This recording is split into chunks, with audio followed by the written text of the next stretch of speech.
being valuable and showing you that they won before and they could kind of show the team how to get there. Do you feel like one of those guys now?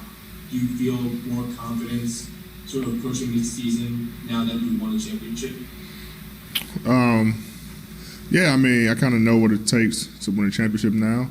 And so far, the guys that, haven't won, Trez and Wes, and, guys like that, I still want to be able to, even though they're, Wes been in the game longer than me, and Trez is a great player, and I still want to be able to, tell them things that can help us, repeat. Those two guys, listen, they want to win. Dennis, all those guys are able to learn and able to adapt to our system quickly, and they listen. Obviously, when you have a team that's just coming off a championship, it's easier to do. It's easier to learn. It's easier for those guys to adapt to us, knowing that we know what it takes to win. Dave? Hey, Paul George told Matt Barnes and Steven Jackson on their podcast that that you guys had some dialogue about trying to get you to play in Indiana. It didn't happen. And meanwhile, Friday, I think, marked the 2-year anniversary that LeBron made it known that he'd like to play with you. Have you thought about how those things have played out? And obviously, in the context, you're going to be facing Paul George at opening night. No, I mean, the Paul thing in Indiana, it was a conversation for sure. Kind of just faded away. I'm not sure what happened on their end. He said that management didn't want to do it, whatever. But it was a conversation. And then, LeBron saying what he's saying, obviously want to, team up and then, the year that we do, we win a championship. So I think Ron kind of spoke it into existence, and it happened, and I'm glad it happened. For me, selfish reasons. I want to be a champion and able to do that my first year teaming up with him. But I mean, who would have known? Who knows what would have happened with Paul in Indiana? He's another great player. Especially when he was in Indiana, he was definitely tough to guard. He's still tough to guard today. But I think that was so long ago that we played each other many times. Since then. But you always think about like what could have happened. Will my career be a lot different than it is now? Yeah.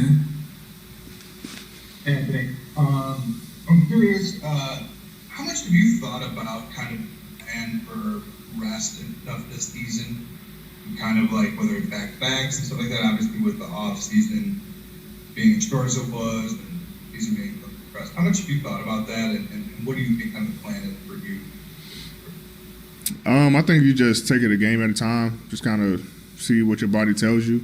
So I thought I was going to be, winded in my first game back against Phoenix. And obviously I'm not, in mid-season shape. I don't think anyone is, but I felt way better than I thought. I didn't expect to play the entire first, and I could have in the first game back. And so I feel confident in playing, but it's different when you're constantly playing every night or back-to-backs and things like that. So you just figure out game by game, listen to your body, and coach understands. He does a great job of managing us. Make sure that we get our proper rest, knowing that we had a shortened off season, and I can always go and talk to him, and when my body is telling me something. AD, we're all in great shape on our secondly, you kind of talked about your expectations for Kyle to have a big year. We just got word that got an extension. What can that do for a player? Just kind of the comfort in that, and knowing and not having that kind of that year hanging over someone's head. Yeah, I mean, it's good for him. You don't have that contract anxiety for the whole year. Now that it's out the way, he can go out there and play, and which he was doing anyway. he was having a great, preseason, and he even played great for us in the bubble and all last year. So, he's locked in. He made a great jump. On both ends of the floor. He wants to take those matchups. He wanted to guard Book in the preseason. He wanted to guard Kawhi in the preseason. So, and Paul. So he wants those matchups. He's playing extremely well for us on the offensive end, making big shots.